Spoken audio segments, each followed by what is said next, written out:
तुम्ही कधी बनवलाय का फक्त 10 मिनिटामध्ये मस्त असा ढोकळा? तर मी आज बनवते, चला कसा तो सांगते. तर मी हे चितळेचं प्रीमिक्स आणलेलं होतं आणि 10 मिनिटामध्ये आपला हा ढोकळा बनून रेडी होतो. आणि याच्यामध्ये सगळेच इन्ग्रेडियंट्स असतात. याच्यामध्ये फक्त आपल्याला पाणी ॲड करायचं आहे आणि थोडं थोडं पाणी ॲड करायचं. पीठ ते आपोआप फर्मेंट होत जातं, त्याच्यामध्ये काही मिक्स न करता. तुम्ही बघू शकता याची कन्सिस्टन्सी कशी झालेली आहे. आणि मी एका ताटामध्ये बनवते आणि अर्धा अर्धा पॅकेटच बनवते, कारण जास्त क्वांटिटी होते म्हणून. आणि मग फुलायला देखील आपल्याला टाईम द्यावा लागतो ढोकळ्याला, म्हणून मग मी अर्धच पॅकेट घेतलेलं आहे. पाणी मिक्स करत करत एवढं बॅटर झालेलं आहे. आता एका ताटामध्ये याला मी काढून घेते आणि याला 10 मिनटं आपल्याला छान असं शिजवून घ्यायचं आहे. तुम्ही कुकरच्या भांड्यामध्ये देखील बनवू शकता. मी या पद्धतीने बनवते, म्हणजे त्याला फुलायला थोडंसं स्पेस भेटते. मस्त असा 10 मिनटं शिजवून घेतला आणि आपला ढोकळा रेडी झाला.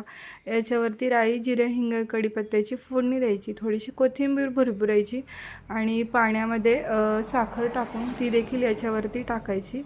एक नंबर ढोकळा बनून रेडी होतो. त्यानंतर कोथिंबीरची चटणी देखील बनवलेली होती याच्यासोबत खायला.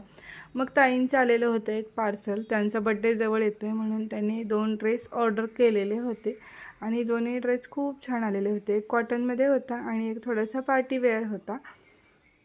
त्यानंतर दुपारच्या जेवणामध्ये ऑमलेट आणि चपाती बनवायची होती, म्हणून म्हटलं चला ऑमलेट बनवून घेऊयात. तर थोडंसं वेगळ्या पद्धतीने बनवते.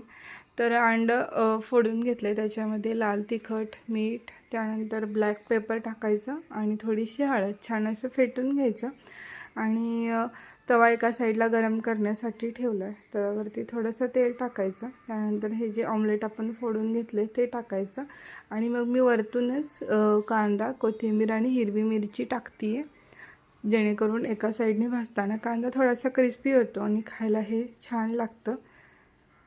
मस्त असं आपलं ऑमलेट बनून रेडी झालं आणि मग जेवण वगैरे केलं. आणि इव्हनिंगच्या वेळेला बाबांनी घेतलेला होता उसाचा रस, तो देखील मस्त असं सगळ्यांनी घेतला. आज काही चहा बनवला नाही आणि मग छान असं रेडी झालो. आणि ताईंना मी आज सोबत घेऊन गेलेले होते वॉक करण्यासाठी आणि अन्वी मॅडम देखील आलेल्या होत्या. तर चला, असा होता आपला आजचा व्लॉग.